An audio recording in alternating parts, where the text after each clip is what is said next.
college and he wanted to start a YouTube channel. So I was like telling him, yeah, just start, bro. So we started last week and he had a video take off and get like 50K views. Oh, wow. I know, it's like 4 days in, bro. It's crazy, right? Yeah, that's super crazy. Yeah. I know. All right. So, anyways, welcome, guys, to episode 45 of the Bearzi podcast. Today, we have a fellow content creator from Chicago, Don Tinsley, who was happy enough to join me on the pod. And hopefully, we can talk about some YouTube stuff. And for me, camera gear is something that I've been super interested about talking about on the podcast. And I haven't been able to find anyone that had like a certain amount of knowledge. And so I came across Don's YouTube channel. I don't know how. I think it was randomly. I just kind of came across your channel. And I noticed that your videos were really high quality. And this is something that kind of shows you a person that's really into videography, right? It's like the really high quality stuff. So I'm super interested in like, how did the whole videography, photography, content creation start for you? That's a good question. It started mostly just from, let me see. It started from, let me see. I'm just trying to think back. It's been so long. Like way back in the day? No, it's so long. Yeah, it's just a lot that happened in the past. Let me see, probably a few years. So it's just kind of thinking back, and just thinking back where it all started. It mostly just started from when I wanted to pick up my first camera, and it wasn't even that long ago. It was like 2017. Okay. And I don't know, it just kind of skyrocketed from there. Just kind of figuring out what I wanted to shoot. I started off mostly just shooting street, and I was just with my phone, and then it kind of picked up into getting a camera, and then like I was shooting photography, and I noticed the camera I had was able to shoot video as well, so I just kind of started shooting video, and it just kind of snowballed from there. But I don't know if I'm answering your question. No, that's good, man. But Yeah. what was the camera that you first bought? The Canon SL2, the Rebel. Oh, okay. I think I know what that is. Yeah. So I think I saw your kit, and you're like a Sony Fuji guy, but you Yeah. used to shoot Canon. Is that right? Yeah. So I started off with Canon. But yeah, I started off with Canon. So I still have the Canon. I still shoot Canon, but I mostly just shoot Fuji and Sony. And I shoot Sony professionally. And I use Fuji for a lot of just side projects and learning more about cameras, because I feel the Fuji camera, the XH1 that I use, is a little restricting, and I feel Sony cameras are they're kind of just easy to use. They're very sterile. Like you can, as long as you have the settings right, you can't really go wrong with shooting Sony. And I feel like it's the same with Canon as well. It's just easy cameras to learn. But with Fuji and having the dials on top, and it can be automatic, but it's a very manual process using Fuji and trying to figure out what settings are going to give you the, I guess, most pleasing image. I feel like it's more work with Fuji than it is with Sony, and that's why I shoot with Fuji. And Sony is, I felt it so I had the Sony A7 III, and I started shooting professionally. Actually, nah. I had the Sony A7 III, but I started shooting professionally with the SL2. And I found using the SL2 and transferring over to Sony, the experience was very similar. They're very easy to use. And then once I got the XH1, I found it was a little harder to get what I was looking to get out of the camera. And I kind of stuck with it, and using the Fuji helped me learn how to help me with learning how to get, like you said, the more high quality image out of the Sonys, if that makes sense. Hopefully I'm making sense. No, that's perfect. It's interesting because I'm into videography, right? And I am a Sony shooter. Okay. And my dad was a photographer like his whole life, and he's a Fuji shooter. So when I saw that you had a Sony Fuji kit, I was like, oh, that's kind of interesting. That's like me and my dad. Hmm. Now, I'd wonder what your opinion on this is. So, my dad loves the knobs, like Hmm. like the um, I'm not too familiar with. I'm not good with Fuji cameras, but he loves all the knobs and the settings for his Yeah. camera because he's like old school, right? Hmm. And so he likes Fuji because of like for pictures for stills. Whereas when I started off in videography, everyone around me was shooting Sony. Like everyone was shooting Sony that I knew in Toronto, and I was doing like some wedding work, and all the videographers were shooting Sony. Hmm. So is Sony a better choice for videography and Fuji a better choice for photography, or in your opinion, does it not matter? I don't think it matters. I think you can. I think you can produce great work with either system. It really doesn't. I don't think the system matters. I think is what really matters is how much time you're willing to put into learning the system. And it may not work for everyone. Like it, there may be, like I just think of it as a spectrum. There may be some who love to use Fuji for photo and video, and it works well for them. And they may be able to pick up a Sony and produce similar work, but they may not like the experience of using Sony. They may want to just stick with the Fuji because that's what they're used to, and the vice versa. And then there's like, and just think of like in the middle of the spectrum, it's someone who can just pick up any system and enjoy using it at any, you know what I mean. Mm-hmm. I don't think one is better than the other. I think they all have their quirks and their qualities that make them either good or bad for certain people. Mm-hmm. Yeah, that makes sense. That's like a well nuanced perspective on cameras. Because the problem with especially camera gear, there's always this thing like, oh, Canon produces the best colors. Oh, Sony has the best of this megapixel. Like there's always like this. It's almost as if you join a team and then you Hmm. feel like this specific camera is the best for whatever thing. And it's like it's very annoying when you try to get like honest feedback from someone Hmm. because when I first started, right, I bought a Panasonic G GX7. No, not a GX7. It was like a G something. It was like a $500 entry level camera, right?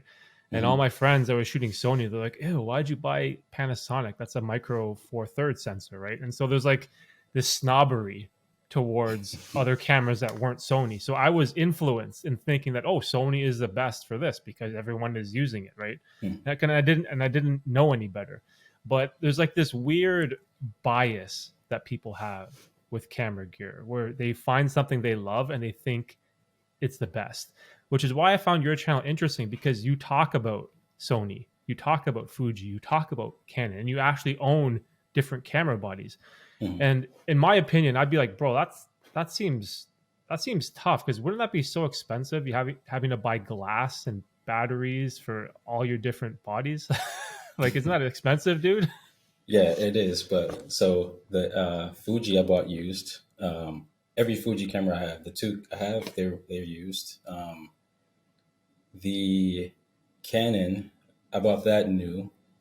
Yeah, so it can get expensive when you think about it. But I bought mostly everything I have is used, which was either about 80% to 50% of what you would get at full price. So Okay. I didn't buy anything. The only thing I bought new is the Sony FX3, but I didn't actually pay full price for it. I had an entire Panasonic kit. It was three cameras. So, like I said, it's a long story from starting out with the SL2. But so I bought an entire Panasonic kit, and it was for video and photo. I had two cameras for photography, one for for videography, and then I traded in that entire kit and a couple of lenses, and it basically, and that entire kit got me the FX3 and two lenses, if that makes sense. Oh, I see. The Yeah, FX3, that's a cinema camera, right? yeah, yeah, The the full frame cinema yeah, camera. yeah. Okay, so that's the one that it can't take pictures, right?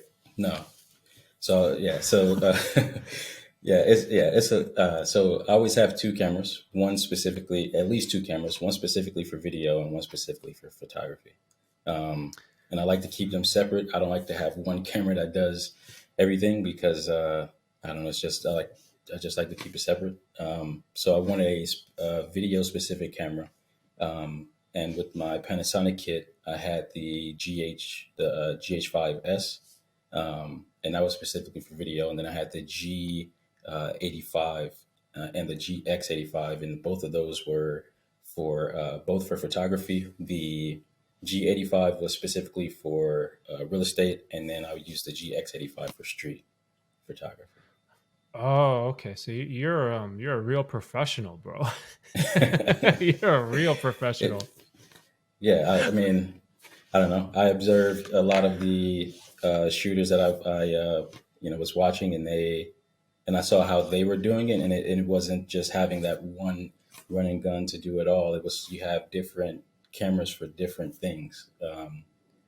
And like I have the Sony, like the Sony is for mostly for professional work, and although I use the Fuji kit for professional work sometimes, I know what I use that kit for, and it's more learning and to be much more creative than what I can be outside of using the Sony kit, which is kind of like you can, if there's a way to, I mean, it actually is a way to remotely shoot with the Sony, but if the camera could move itself around, it's a very sterile process, if that makes sense for me, but just Yeah. how I compartmentalize it.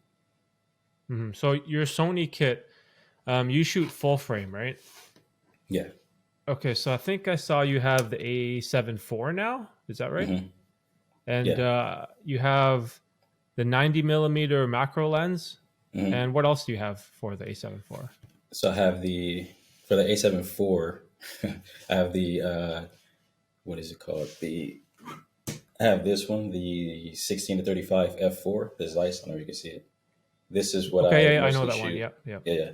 This is what I mostly shoot with at work because for real estate, you just need a wide angle lens. And I think the 16 to 55 is a good range for different types of compositions based on what the agent is looking for. Then I have the G20 millimeter f1.8, and the Tamron 28 to 75, and that's it. Oh, the Tamron. I love that lens, the 28 to 75, the 2.8. That's a great. You know what? I love Tamron lenses.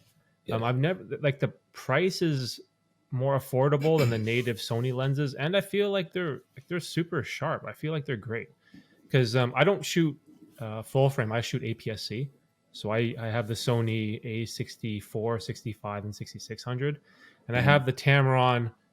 Like this lens that I have now, I guess it's the equivalent. It's the 11 to 20 millimeter f2.8, so hmm it's like the wide angle, and then also have this Tamron, the 17 to 70, right? And I love these two Tamron lenses. They're so Yeah. like versatile.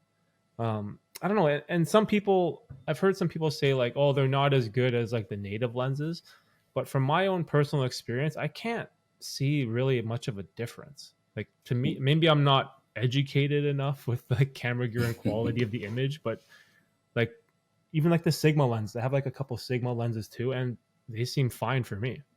Yeah. They so I agree. I think Tamron makes excellent lenses. I started off with so when I got my first Sony camera was a Sony A7 III, and when I got that camera, I got the Tamron 28 to 75, the 17 to 28, or is it 17 to 28, I believe, and the 16 to 35 Sony lens. That was I didn't go into it wanting Sony glass, to be honest. I was kind of just going for the cheapest thing that I can find. Um, and then so I got the Tamron, and then it was, it worked out pretty well because it was like if these lenses with this camera setup, although it was, by the time I got it, it was like maybe 4 years old at that point, maybe 3 years old. If it was producing a better quality for me than what I was getting out of the cameras I had before that camera. Um, and I felt like the Tamron, which is why I still have the 28 to 75, the Tamron, it's whenever I am shooting like an event, I always only use the 28 to 75. I don't take any other lens. It's a Mm. good versatile lens. Yeah, it's so versatile. It covers pretty much like all the focal lengths that you need for events. Like I have the same experience. I haven't done any gig work since the pandemic, sadly, like I was doing some freelance videography work, and then the Hmm. pandemic hit and basically crushed all of the clients that I had, and then I never really went back. But whenever I did do anything, I always felt like the zoom lenses were great for like making commercials for like at an MMA gym, at an aquarium, doing like a wedding. Like it was pretty much all you needed. Now the Hmm. interesting thing is that because of like the pandemic, right, I kind of transitioned over to YouTube, and we can kind of talk more about the YouTube stuff. Hmm. But I feel like having like even APS-C in full frame, it feels like overkill for me for YouTube. And some people always ask me, "Oh, what type of camera should I get for YouTube? Do I need to get the A7 III?" I'm like, "Dude, for YouTube, you can just like use your phone."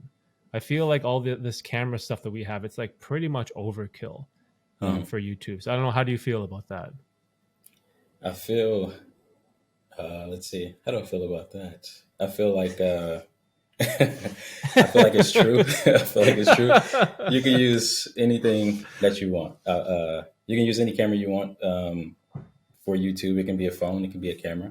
Uh, I think, but I think it really depends on what you're getting into YouTube for, and that'll determine the camera that you maybe should start out with. Because I think starting out, you can start out with anything, but I think over time, when you kind of figure out if you want to just continue to make YouTube videos, or if you wanted to kind of go beyond that, are you looking to just make videos? Are you looking to make vlogs or travel content? I think maybe an action camera and your phone is pretty good for that. But if you're looking to maybe transition into something else in the long term, then maybe start out with the camera with the phone and the GoPro, and then maybe transition into a camera if that's something that you want to do. Hopefully, I'm making sense at all, but No, no, no. I think it, That's right.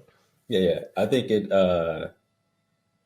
yeah, I agree. I think anyone can start it with whatever they have available to them, and then kind of figure out where they want to go from there. And that's Mm. just, I think that kind of develops over time. It's not something you kind of know going into it. You may have an idea, but going into it of what you may want to do, but over time it can develop to something else. Mm. Yeah, see, it's interesting because it doesn't work the other way. If you show up to a gig with your iPhone to record video for them, you Hmm. almost look like an amateur because everyone has an iPhone. And even Hmm. if you show up with some shitty camera like my Sony A6500, it's like a piece of shit, but it will look infinitely better than even the latest iPhone, and people will take you more seriously.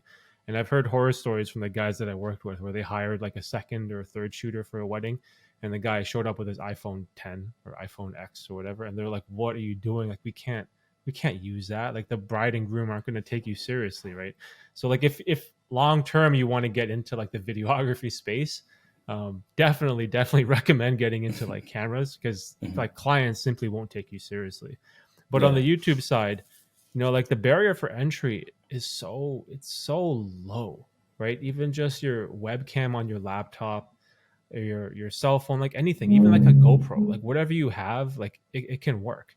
And Hmm. so for me, it's interesting because I got into cameras with the intent of trying to like maybe start a business or do more freelance work. And I was working with a couple guys that are pretty big on YouTube, and they kind of were like training me, right? But now, since switching over to just YouTube, I have zero interest in videography stuff anymore. So I guess for you, what's your intention with the channel? Are you trying to grow on YouTube, or is the YouTube thing just like supplement for your videography? That's a good question. uh, I haven't really determined that yet. I think initially starting out, it started out as maybe this is something I can do that can transition into something else. And now it's more so like I've gotten so focused on improving the quality. And let me, yeah. So yeah, it started out with the trajectory of potentially having it growing outside of YouTube and everything like that. But since I've been posting, I've set a challenge for myself to um, kind of to make it more of a habit to make the videos and see where I can improve, and more so just using what I have. And yeah, that's a good question. I haven't really I haven't really touched back on that, whether it's something I want to transition into work and doing more videography. Right now, Like, I guess I'm just having fun. do Yeah. you find like the YouTube creation process like enjoyable, or does it feel like work yet? It feels like both, to be honest. Mm. It's enjoyable. Sometimes it can, like, depending on, like, if I start a video, it may develop into something more than what I thought would be like a quick sit down, talk to the camera and a few shots, and it may develop into something more than like when you kind of when you get into that creative process and you kind of just think like, what if I did this? What if I did this? Let me try this. Let me try this angle. Let me move the light over here, and it sometimes it takes a while, and then um, I guess the part that is enjoyable is the creative piece where I'm setting up the lights and getting all the shots. But then when I sit down to edit, that's where it feels like work. Yeah. The editing Yeah, I can takes resonate with that. a Yeah, long time. editing is it's fun in the beginning when you're learning how to do all these transitions and color grading and masking and all this stuff. But then when you get to the point of like cutting out all your breaths and like the dead noise and the dead air and just like it becomes so tedious when you're Yeah. doing that over and over and over, because that level of basic editing, it doesn't, it's not part of the creative process. It's very boring. It's very mundane, and it feels like you're just like a type of work you're forcing yourself to do. So like for me in the YouTube space, I love everything about YouTube except for the part where I have to like edit the talking head part, right? Because Hmm. it's just annoying. It's like there's nothing creative. You have to do the same thing every single time, right? You just cut out the breaths. You want to make sure that the audio doesn't peak. You probably want to add a little bit of bass to your voice, right? And it's like it's the same thing over and over and over. So for Hmm. me, that part of YouTube is very tedious and time consuming and extremely annoying. But everything else is what makes YouTube so much fun for me. Whether you're going out and shooting with a drone, maybe you're doing some B-roll with a macro lens, maybe you're just like telling a story or doing something creative, like all of that, just like the whole creative process for me makes YouTube so much fun. And then when people ask me like, "Oh, should I start a YouTube channel or what should I do?" I always try to like tell people like make sure what you're doing is enjoyable, because when it gets tedious, when it gets down to the video editing, when you don't want to do it, like if the whole process as a whole is a lot of fun and you enjoy it, then it's easy for you to keep going. But it's when YouTube feels like a job or when it feels like a work, that's when so many people quit. And it's unfortunate because when I started out, I had like this group of creators that I, you know, we were watching each other's videos, we were commenting on each other's work, and we were supporting each other. And then now 3 years later, all those guys have quit, and I'm like the last man standing, right? And so I'm always like trying to look for other YouTubers that are like coming up, like yourself, or maybe just starting out, like the guy I had in the last podcast. And you know, like I try to like preach like make it fun, make it enjoyable, so you keep going and you won't quit, right? Because that's the thing that I hate the most when I see creative individuals like that have potential and they give up too early. Yeah. Yeah, I know what you mean. I have a question for you. Like, what got you into what pushed you into YouTube and doing this? So the interesting thing is I bought a GoPro that was stolen. Someone sold me a GoPro for like it was um it was the black one that had the in body stabilization. It was the very first one that had that. Okay, GoPro Hero 7, I think. What it was like the maybe. first one that you Yeah. could like move around. It had like the built-in gimbal, and someone stole it from somewhere, and then they wanted to sell it to me, no box, just the camera. Hmm. And it was like at the time it was like $600, I think, Canadian. And he was like, "Oh, 150 or something, like something dirt cheap." So I'm like, okay, I'll buy it, and then maybe I can make some cool videos when I go to the cottage with my brother or something. Like just for fun. So I bought that. So I went to the cottage with my brother, and we made this like funny cinematic video where we're jumping off the dock into the water because the camera is waterproof, right? And I'm doing all this crazy stuff. And then I go home and I'm like, how do I edit this? And I go on like Windows Movie Maker, something really stupid. And Yeah. I put this video together. And then I showed it to my friend who is a full-time YouTuber. He's a videographer and he works for Major League Baseball. He creates like the TikToks and videos for MLB. Okay. And then he's like, "Hey, that's cool, man.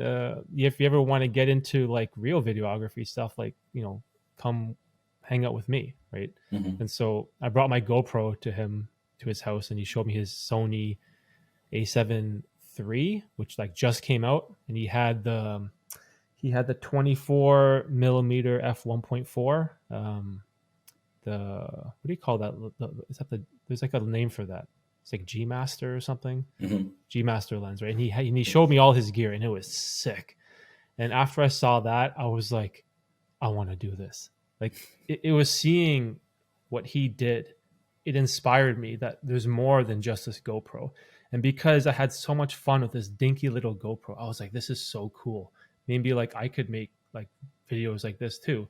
And so this guy, he lived an hour from me, and we grew up together our whole lives. And so every weekend I would drive to his house, bring my shitty GoPro, bring my phone. Eventually, it was bring my Panasonic, and then bring my Sony. And I just tried to learn anything I could. When he was on a gig, like doing some work with like I don't know Toronto Blue Jays or whatever he was doing, I'm like, can I come and just like I'll shoot your B-roll, I'll shoot whatever, I don't care, I'll come for free. And I Mm-hmm. just wanted to learn, and that is what really got me into cameras, because I had that passion. Like I loved it. Like I'd wake up and like I want to shoot something, and I was so excited. And that's when I realized like this is what I really want to do. And that's how that was like my gateway Mm-hmm. into cameras and videography. And it was interesting because like my dad, as I said earlier, he's a super creative guy. He was a photographer growing up. He's a painter, which was kind of weird because he's colorblind. So I don't know how you Okay. can be like a photographer and a painter when you're colorblind. Like this painting here is a picture he took and then he painted it. Oh And wow. so there is this creativity like in my family that was there, but I was always like a math and physics, computer science nerd in school. So I never had anything creative about me. And it's because I never took the chance of picking up a camera and trying something out. And then my dad was like, he was ecstatic that I was into cameras. He's like, "You into cameras? I have the Canon A1 from 1970. I still have it. Do you want to go and shoot, man?" I'm like, "What? Like, what are you talking about? I don't even know what that is." Like, we have to go shoot with a roll of film and get it developed. Like, and I have that camera. It's like right here in this cupboard. And that's what really got me into the whole space. It was because of like that passion and that joy I had like on the inside. And that's when I knew like this is something that I wanted to do like long term. Oh wow. Thanks Yeah, for it's a sharing wild that. story. Yeah. Yeah, definitely. What you there's something you said about being, you're more into math and science, and I have this there's something that's been I guess kind of just rolling around in my mind that I think a lot of stories that I do hear about photographers, either it's the artist or it's like the someone who's more drawn to science, but they love photography, and I think there's also a debate where maybe artists, I guess the hardcore artists don't think photography is an art. If that, I don't know if Hmm. you've come across that, No, I haven't. but one what I think, based on my experience over the past not so many years, but my past with photography, is I think photography is a science, but it can be art as well. And I think that may be what clicked for you with being more into math and everything, because I think the composition part of photography is more rooted in math than what I think in my experience, or what I thought going into it, is more rooted in math than anything else, because you kind of got to know how to see the angles and see the hard lines or the shapes that are in nature and in the the space that we see. And then I think the artistic part comes in, is like how you use the light and what, and you know what I mean, how the light hits off what, and how it accentuates and how it amplifies whatever it is that you're trying to capture. And I think that's where art and where the in photography where art and science meets. But that's just something that I've been thinking about. Mm-hmm. Anyways, yeah. Yeah, it's interesting because like when I first got into the cameras, I was obsessed with learning like about aperture and ISO and white balance and frame rate, like all of that. Again, nerdy computer mathematical type of stuff. But then when it came to composition, framing, the leading lines, Hmm. the rule of thirds, all that type of more creative stuff, I was useless. I was like, don't you just frame everything in the middle and then take a picture? Like, I was so basic, like the way I thought about the creative process. And again, it Hmm. was because like I had this upbringing in the maths and sciences, which I find really annoying because I had this. My dad is like this very important figure in my life, and he was a super creative guy.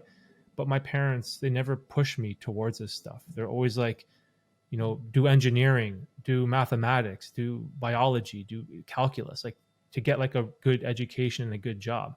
And I was like, Hmm. how come you guys never push me towards this other creative stuff that like that you did, right? And my dad's like, you know, I want you to have a better life, right?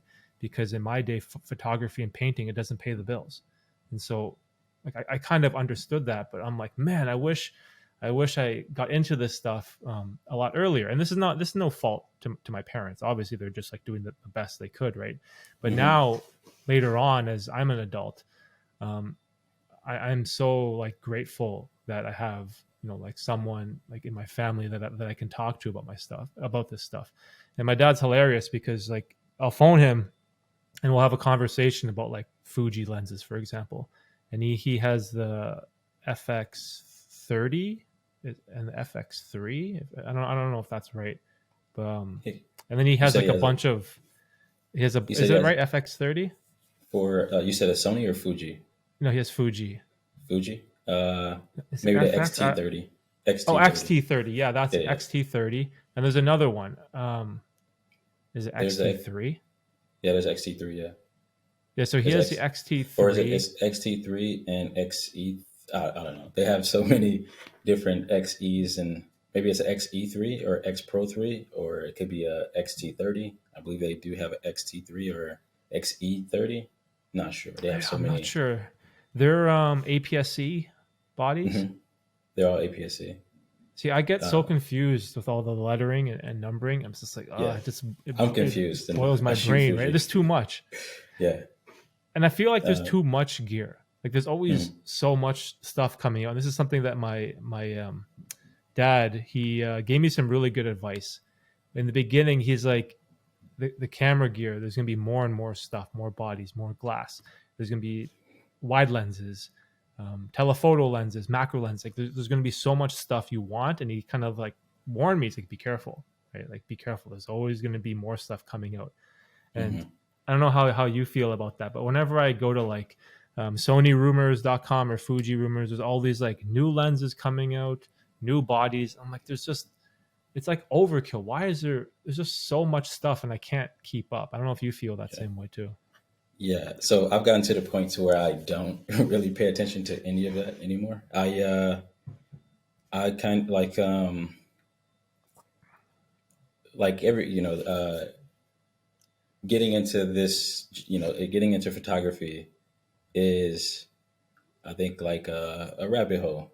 Kind of when you get in, Mm. you kind of just, there's something always pulling you in deeper. But I kind of just uh, once let me see. I've been trying to actively pull back from acquiring more gear. So this year, well, the end of last year is when I kind of found that once I was able to get what I was looking for out of the cameras I have and the lenses, I really didn't need anything else. There's things that I still want, but I don't think I actually need it right now. So yeah, I agree. It's easy to. There's always something more coming out, and I feel like in having the interest in photography and video, and comes with having an interest in the gear and what's new and how it can improve whatever it is that you're creating and wanting to get that and figure out how it works for you. But I agree, it's Mhm. easy to it's that piece where it's always something new, and it's that and maybe the curiosity that comes with it is what kind of pulls us to want to get more and more. But hopefully, I answered your question. No, no, that's good, bro. And it gets expensive. It Yeah, gets yeah, it expensive too, does. right? For anyone out there that's listening to this and thinking about getting into cameras, man, you better have a little bit of money saved up because there's going to be so many things you want to buy, right? Yeah, yeah, yeah. My advice, though, is from trial and error. Uh, my advice would be figure out for you what's more valuable. Is the camera more valuable, or is it the lens? Hmm. And although the lens usually outlasts the camera, and that's with value. Um, and I found that out when buying the Panasonic kit that I had and going in to trade it in for trade it in. Once I found that it wasn't it wasn't giving me what I was wanting out of the kit. Like I've reached the peak as to what I could produce with it. Um, and taking that in to trade it in and figuring out what I can get for it, as a someone like just starting out in photography and video, and seeing that the lenses that I had were much more valuable than the cameras. So kind of just figure Yeah. out, and kind of figure out what is more important to you. And although in reality, the lenses will outweigh always, depending on the quality, because there's even tiers to the lenses, but depending on whichever tier that the lens fall in, either it's a higher quality or lower quality. Even I feel some lower quality lenses still hold their value over a camera. So kind of just going into it, figure out which is more important to you. If it is the constantly getting a new camera body, then you may want to look into some lenses that will easily adapt over or outlast the camera. Or if you're into lenses, just get a decent camera body that you feel you're comfortable with using, and then explore lenses. But always have Hmm. something that you can swap out, and you don't always have to buy new. Hmm. If anything else I get beyond this point is definitely going to be used. Yeah, that makes sense. That's Yeah. kind of like what I did. I started off with I bought my Sony A6500 used, and Hmm. right now that's a camera body. I don't think they even make it anymore. I think it's discontinued. It's so old. And so like I bought that used for like $800 at the time, which was really cheap in like 2018 or 19 or yeah, 2019, that's when I bought it. But then I used my money to invest in a bunch of prime lenses Hmm. because not mentors, like my friends who were teaching me, they told me buy prime lenses first. So you learn the difference in the focal lengths. Because if you just buy a zoom, you're just going to be lazy and you won't understand the difference between 24 as like a wide or like 17 as like a super wide, right? In terms of full frame focal lengths. So they recommended get primes, like learn the focal lengths, and then later on buy the zoom. And what's interesting is that by investing in those lenses, they're still great glass. You know, it works great now. But I upgraded the body from the A6500 to the 66 recently, which is like a vastly superior camera in every way possible. It's just so much better. Hmm. And all the glass, it works seamlessly, right? Because it just naturally carries over. So one thing that, again, I'm super lucky because I always had people giving me advice, right? I would never have known any of this stuff, right? So like I Hmm. had the shitty body first. I had a bunch of really fast primes, 1.4, where I got to really learn the focal length, and then I bought my zooms, and then I bought my telephoto, and then I upgraded the body, and that was my last purchase was the Sony A6600. And Hmm. so there was like this interesting, like again, everyone's journey is different, right? But I think this is like a good advice for someone that may or may not have a person to ask questions to, right? And this is why YouTube is amazing. Like I always recommend people like look up YouTube reviews, like look at Don's channel, look at like the camera reviews, even like the battery reviews you had like a Fujifilm X-H1 battery life review or something like that, and even Hmm. like the lenses, like watch these videos, watch these reviews from other creators, because it can save you so much time, money, and headaches when it gets into cameras. Because like we were talking about, there's a million bodies. You can shoot micro four thirds, you can shoot APS-C, you can shoot full frame, you can shoot medium format if you're a baller. Like there's like an infinite amount of options you have, right? And so Yeah. it's always difficult to like talk about gear with people that are kind of like getting into it, because I don't want to recommend something that where they're gonna like break the bank and blow all their money, right? But you have to also be smart about your purchases, and I 100% agree with the idea you talked about, how the glass retains its value, and that's 100% true. Because over time, like my A6500 body that I was talking about, now it's worthless. Like well, not worthless, but it's worth so much less money now than what it was in 2019. But those Hmm. same prime lenses, now they're actually worth more than what I paid for then.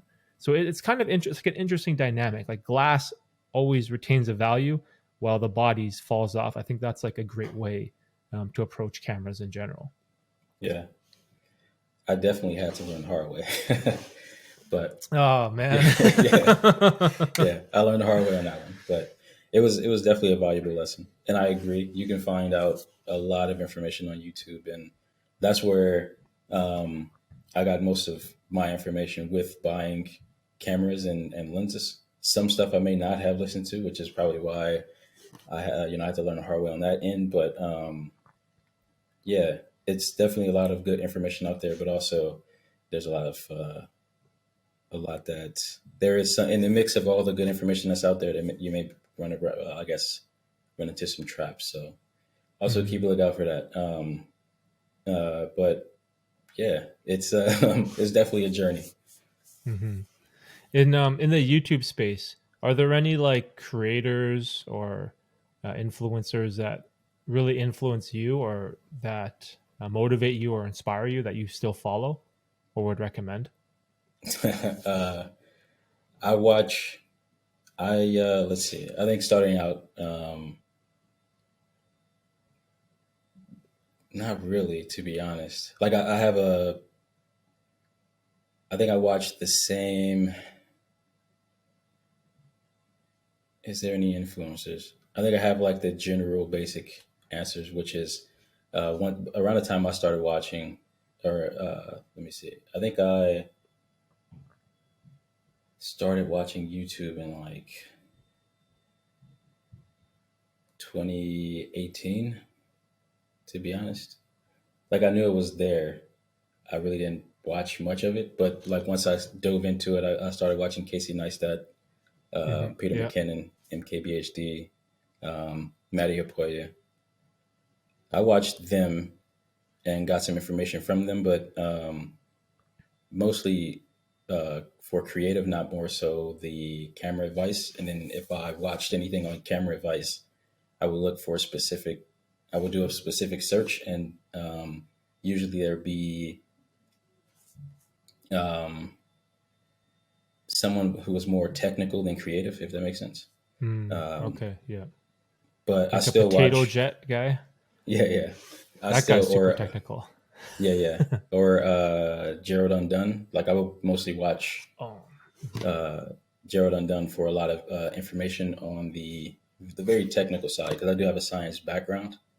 So when I want to kind of know how something works, then it would be like a more in between with creative and technical would be Potato Jet, and then more so technical would be Gerald Undone, and stuff like that. But I still watch them.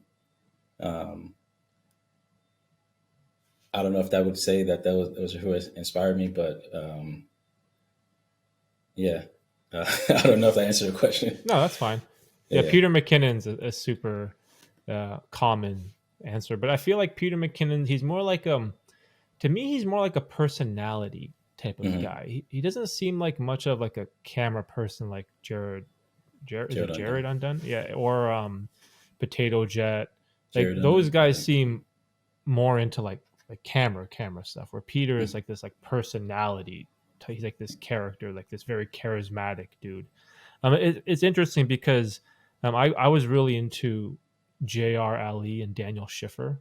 again, these are like all Toronto guys, like Hmm. because I really relate to them. And I remember Daniel Schiffer. I don't know if you know him, but he released this epic B-roll video that went like crazy viral on YouTube.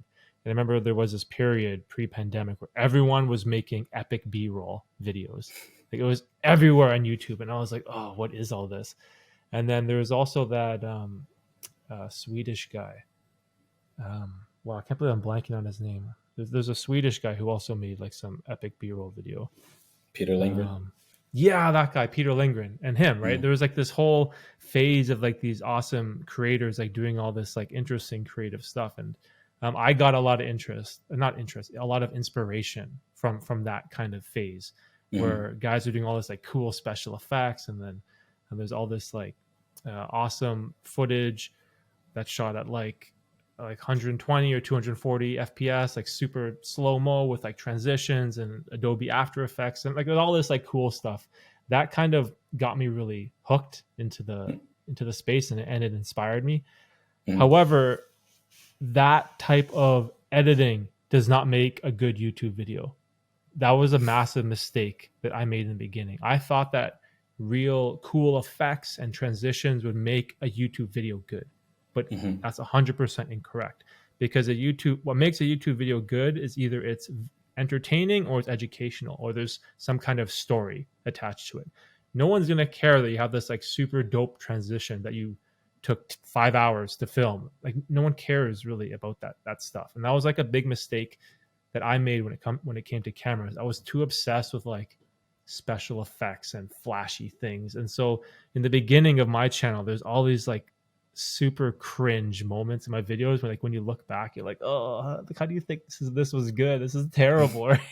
But it's like it's an interesting thing because I always again I like to recommend creators ideas that I struggled with that will hopefully save them some time. And it's like, Hmm. don't get caught up in the flashy stuff with cameras. Yeah, it's cool that these guys can do all these special effects, but like that is not what makes a video good.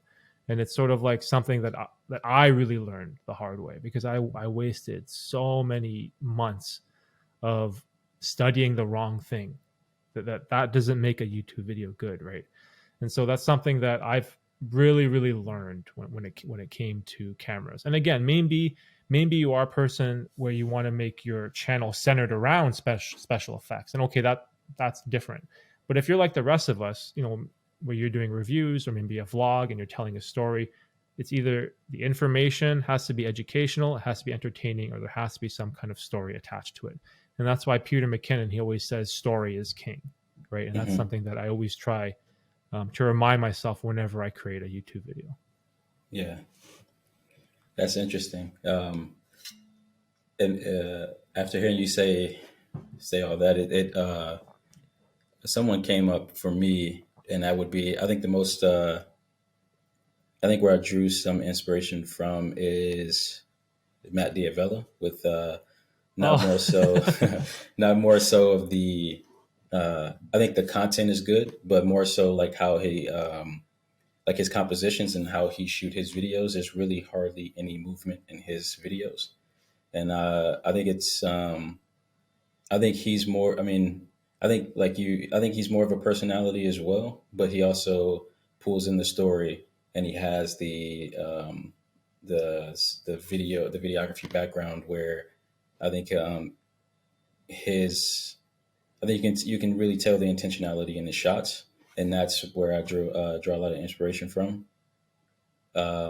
When I think about when I shoot with my Fujifilm kit, and that's where I'm more creative. But I do agree uh, with the what you mean about story and kind of just having that, um, I guess that key quality of how you create videos, and it isn't really about all the flashy and everything. I do agree, and I think where you were pulled into the epic B rolls, I was pulled more into the static still shot, maybe with a little mm, camera shake in there. But other than that, I don't think. Yeah, I wasn't really drawn into the epic B roll, um, into the epic B roll era. I was more so like it looks nice, but I'm more of a locked off static shot, and if it is handheld, a little camera shake. But That's yeah, good, that's man. You yeah, avoided the trap. You avoided the trap, bro. yeah, Oh my gosh. yeah, Everyone on YouTube was making those like handheld, spinning the camera, like all these crazy transitions and stuff. And so yeah. it's interesting because like YouTube is a journey. Now in terms of like uh, your kind of career, what I'm interested in is what's your goals around the whole videography content creation stuff? Are you looking to be, I don't know if you are, but are you like a full-time videographer, photographer, or do you want to be like a full-time YouTuber, or do you want things to be half and half? Like what's like the goal for your, like for you career wise with this stuff? I am a full time photographer. I have been for the past 4 years. Uh, Oh wow. yeah, for 4 years. It'd be 4 years, February 7th. Um, when I first got when I first started out in freelance, and I transitioned into an agency where I worked as an in-house photographer. So yeah, I'm a full-time photographer. That, I guess, career-wise, that's basically it. There are some other things I want to do in the future, um, but it takes time to transition into other things. So I am where YouTube comes in is kind of figuring out whether I want to, um, kind of transition more into video than photo. But it, what am I trying to say? I don't have a I don't really have an answer for that right now. But Hmm. YouTube, where YouTube comes in, is that it's letting me practice the video side. That's because I didn't really shoot too much video, um, because I kind of went direct. I chose the photography route as a career, and yeah, they don't really require video at all, to be honest. They have maybe some uh, gimbal work where you do a real estate video, but that's pretty much it. And it's very, like I said, in that realm, it's very sterile. It's not much creativity in it at all. It's kind of just put the camera in the corner or put it on a gimbal and walk around and do some swift movements to accentuate the space. But other than that, it's not creative at all. And where YouTube comes in is it allows me to be creative. It takes the work out of, like, when I look at my Sony kit, it's kind of just like, okay, that's work. I'll set that aside for work.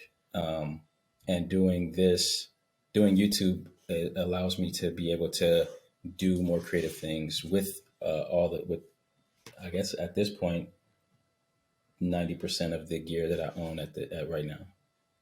Hmm. Hopefully that answers your question. No, that's good, man. So you do like local work in Chicago, right? So like, that's where like your clientele is based out of. Hmm. Yeah. It's it's the whole entire Chicago metropolitan area. So it's not just central to Chicago. It's anywhere ranging between. I've done work outside of Chicago as well. So I go as far as up to far north as Wisconsin, and down into Indiana as well. Oh wow, Indiana. That's not my most favorite place in in the world, Yeah. but okay. Um, Yeah, so I do. Yeah, I do work throughout the three connecting states at this point. I mean, there's the three connecting states going east at this point. But hmm.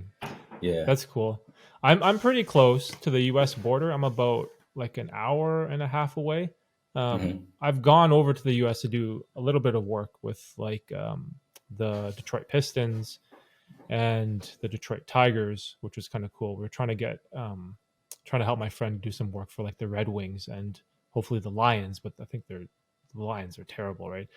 But I've always been interested in like the U.S. and working in the U.S. because the jobs there are so much more lucrative than in Canada. This is like, especially with anything creative or video wise, like I don't know what it is. Companies in Canada do not pay videographers or photographers well at all. It's like a horrible, horrible thing. And my friend who does this full time, he travels to the US for like all his work because like oh that's wow, where the money is. It's crazy.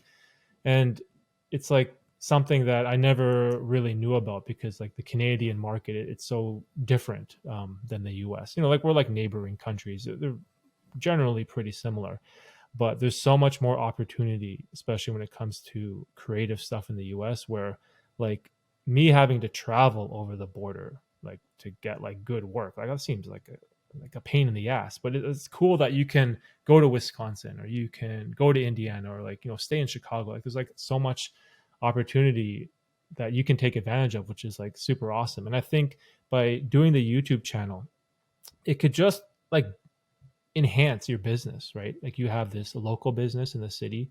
If you're doing like real estate videos or stills, and you can also have this like social media presence where, you know, maybe you get a new client, they want to see like your past work. You can be like, hey, you know, I have an Instagram, I have a YouTube channel, you have all this like experience, like maybe you have a website, and that just enhances your business. And part of that is like diversifying, which is like something that I always try to preach to people. Like, if you want to make a YouTube channel, okay, sure, that's fine. But like, you want to diversify your assets, right?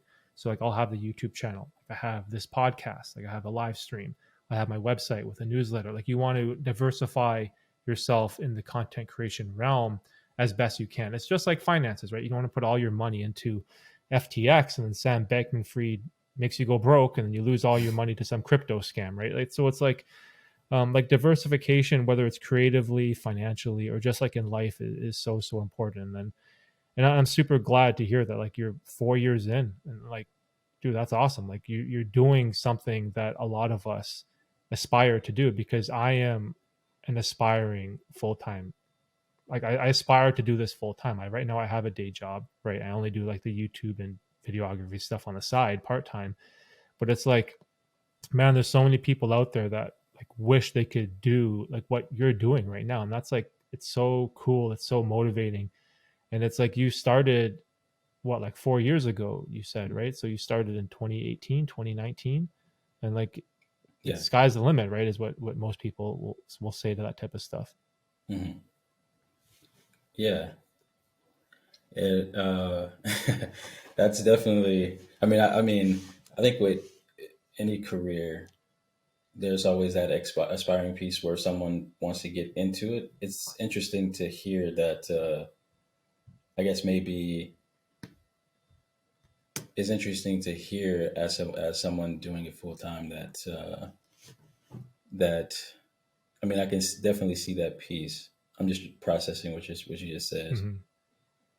It's No, it's respect, bro. I have a lot of respect for people that can do it full time. It's not easy. It's not an no, easy gig.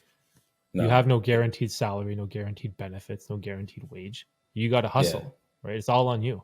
So I have respect for people that have that hustle. yeah. That's definitely, yeah. I don't know what to say. It's all good, Yeah, bro. yeah, yeah. Uh, That's interesting. Actually, you know what? I have to I actually got to run. Let's wrap up the pod. This was a great conversation. We should do it again in the future. I would love to talk more Yeah, content creation, camera gear stuff with you. So let's tell the people where they can see your work on YouTube, Instagram, all that type of stuff.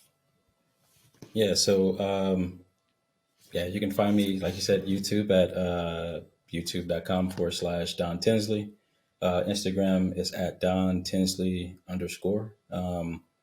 And that is really where I am at right now. As you said, with the diversifying piece, I definitely should do more of that. I've mostly just been head down into working on photography, but Mhm. and running this channel, well, my channel. But and yeah, is that that's pretty much where I am right now. Just YouTube and Instagram. And how about for like the local Chicago work? How do people find you? Is the same Oh, thing just on it's in social media? yeah, just on social media. Okay. Yeah, All right. Perfect. All right, Don, this was a great conversation, man. Everyone that's listening or watching the pod, go check out Don's work. If you're super interested in camera gear, camera reviews, once again, it's YouTube at Don Tinsley, DonTinsley. And thanks again, bro, for being on the pod, and it was awesome. yeah. Thanks for having me. All right, guys. Peace. Peace.